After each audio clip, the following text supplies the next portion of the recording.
Dollar की उड़ान जारी है। पेट्रोल 17.5 रुपये, डीजल 20 रुपये। नई हुकूमत आते ही महंगाई का एक नया तूफ़ान आ चुका है। पेट्रोल में वैसे तो लोग 24 रुपये की इजाफ़ा एक्सपेक्ट कर रहे थे, लेकिन 17.5 रुपये इजाफ़ा हुआ है। डीजल 20 रुपये इजाफ़ा हुआ है। और आज दूसरा दिन है कि डॉलर मुसलसल 3.25 रुपये ऊपर जा रहा है। हमने कल भी इस पर बात की थी। मेरे साथ आमिर अहमद ख़ान और अंबर शमसी मौजूद थे।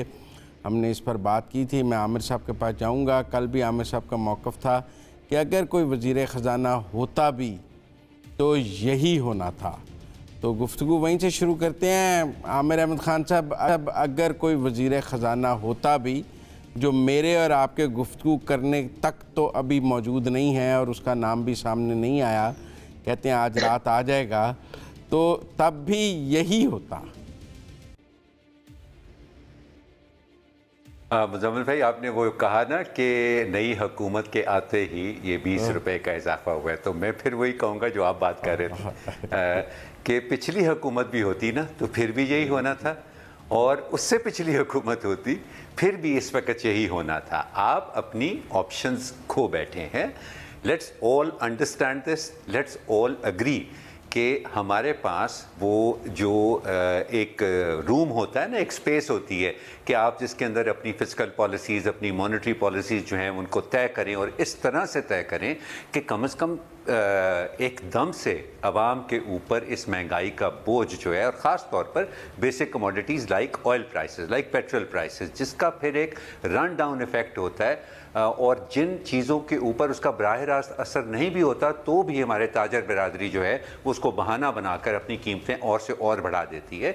तो वो जो स्पेस चाहिए होता है कि इस तरह की पॉलिसीज़ बनाने को कि इस तरह का इम्पैक्ट आवाम के ऊपर बराह रास्त ना आए, आप वो स्पेस खो चुके हैं। अब हम जितना मर्जी शोर मचा लें, जितना मर्जी रो लें, ये शॉर्ट टर्म के अंदर ये स्पेस हमें वापस मिलने वाली नहीं है। ये अभी हुआ है, ये आप चंद हफ्तों बाद दोबारा देखेंगे, ये होगा, और ये अभी जहाँ तक मेरी समझ है इस मामले की, ये कई माह तक ये सिलसिला अभी चलता रहेगा। डॉलर के मामले पे भी और पेट्रोल के मामले पे भी बुरी खबर है, लेकिन आई विश कि मेरे पास कोई अच्छी खबर होती या कोई अच्छी बात होती करने वाली।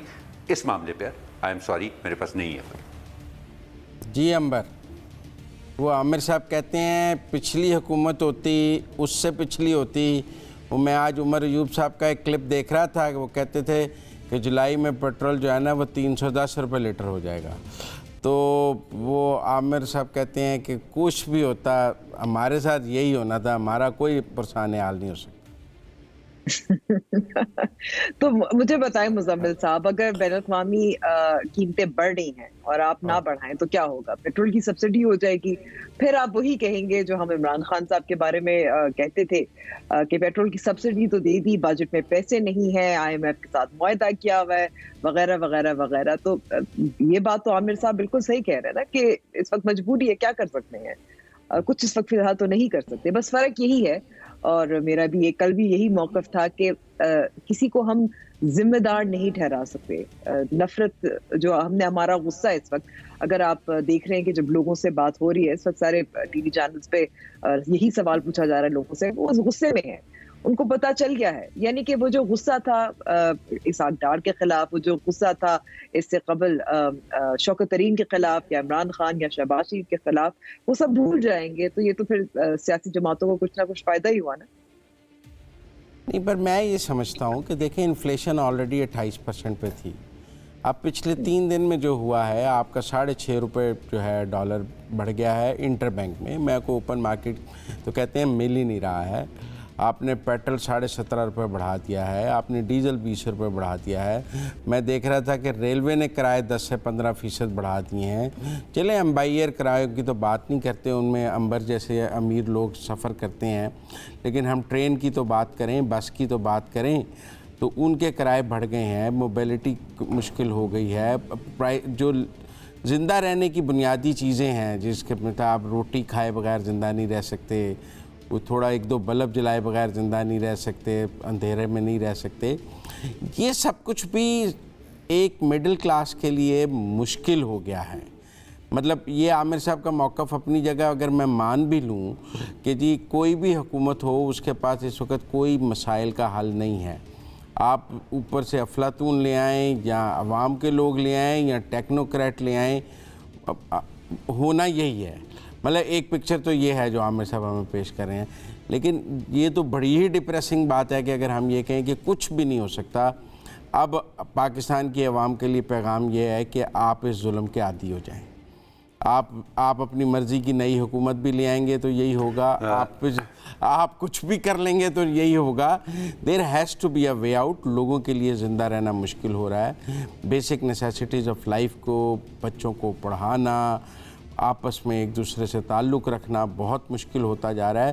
اور میں سمجھتا ہوں کہ میں متفق ہوں، مطلب میں یہ نہیں کہہ رہا عامر صاحب آپ غلط کہہ رہے ہیں، پر میں کہہ رہا ہوں کہ اگر یہ سچویشن بھی ہے تو یہ پاکستان کے عام آدمی کو تو نہیں کہا جا سکتا کہ بھائی اس ملک کے اب ریاستی کے جو ادارے ہیں جن کو ہم بہت سپریم سمجھتے ہیں ان کے پاس بھی کوئی حل نہیں ہے، اور جو بہت ہی تجربہ کار ہیں ان کے پاس بھی کوئی حل نہیں ہے، جو مقبول ہیں ان کے پاس بھی کوئی حل نہیں ہے. پھر کدھر چلیں؟ مزمل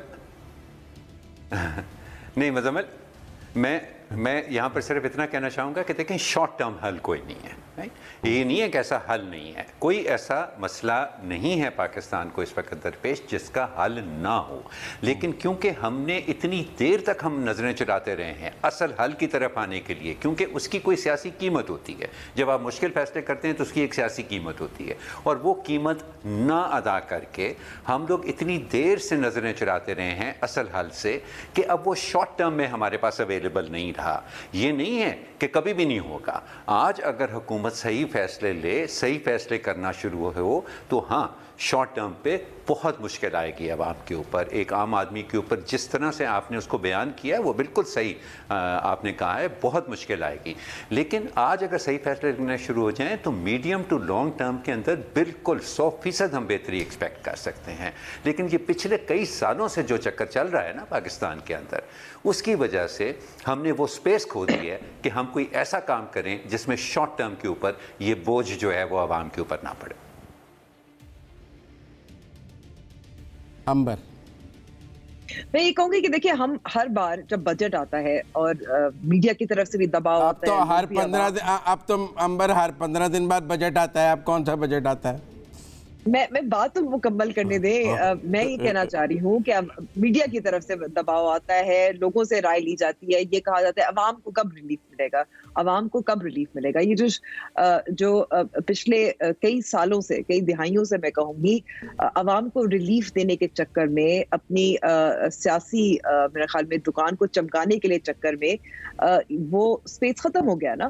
تو اب اس وقت فی الحال اگر آپ سمجھتے ہیں کہ معیشت یا پاکستان کی معیشت کی سمت کو درست کرنا ہے تو ریلیف فی الحال تو نہیں دے سکتے. تو یہ میں کہوں گی کہ یہ ہمیں ایکسپیکٹ کرنا پڑے گا. آپ کو اگر بس پچھلے 2-3 سال میں ہی دیکھ لیں، جب عمران خان صاحب آئے تھے ان کا کیا کہنا تھا، بس گھبرانا نہیں ہے، مشکل فیصلے لیں گے. پھر ہی ہیڈ ٹو گیو ان. شوکت ترین کو لے آئے، ایک ایکسپینشنری بجٹ انہوں نے پیش کر دیا، IMF کے ساتھ معاہدہ توڑ دیا. اس کا کیا فائدہ ہوا؟ اس کا یہی نقصان ہوا نا کہ پھر جب مفتاح آئے اور اسحاق ڈار آئے تو کچھ سنبھالنا کا. تو بس ریلیف ہم چاہتے ہیں، اور مڈل کلاس اور غریب پس رہا ہے، اس میں کوئی شک نہیں. اور جب سیاسی جماعتیں ہوتی ہیں، کیونکہ وہ حلقے میں جاتی ہیں، کیونکہ سیاسی رہنما کو معلوم ہوتا ہے انہوں نے ووٹ حاصل کرنا ہوتا ہے، تو ظاہر ہے وہ بس پروگرام کو بڑھا دیں گے، اس میں تھوڑا سا کچھ کر لیں گے، کہیں امیر سے لے کر غریب کو تھوڑا بہت دے دیں گے، اس کو سبسڈی کہہ دیں گے. لیکن ایک حد تک ہی کر سکتے ہیں، اور یہ تو کرنا پڑے گا نا تھوڑا بہت.